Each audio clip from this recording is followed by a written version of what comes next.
when do most people dip out because it's kind of painful, but you will keep going?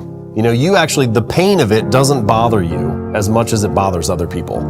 You know, you can kind of sit with that a little bit. It seems difficult for most people, but you're like, no, it's okay, I'm fine with it. That's also another signal that maybe you're kind of built for that. All right, so we put these two things together. You have some kind of consistency, and then you're trying to identify your strengths. This is where we end up in a different place than I think the word endure. The word endure makes you think you're suffering through it. But in fact, I think the key to endurance is to ask, what would this look like if it was fun? Because if it's fun, then you want to stick with it. Now, the truth is, nothing is going to remain fun for the long run, right? You're always going to run into roadblocks and barriers.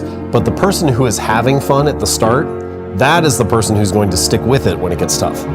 The person who feels like it's a hassle or it's a chore or it's kind of a pain in the neck at the beginning, as soon as it gets hard, they're like, well, I didn't really like this to begin with. You know, like they're not going to keep going with it.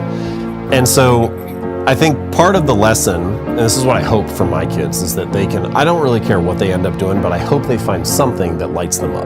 You know, something that they're really interested and excited and engaged with. Because if you're excited and you're having fun, then you're dangerous. Nobody wants to compete against that person. Because once it gets tough, they're going to want to keep going. They're having a great time.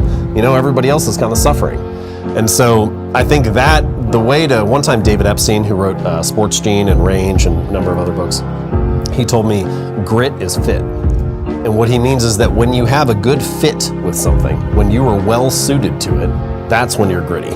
That's when you show up and you continue to stick with it. So I think, yes, endurance is the driver of results and skill development, whatever else we want to call it. But the driver of endurance is a good fit, being well suited, having fun, finding something that you're curious and interested about. And if you have that deep fun, excitement, and interest, then it's really easy to keep going.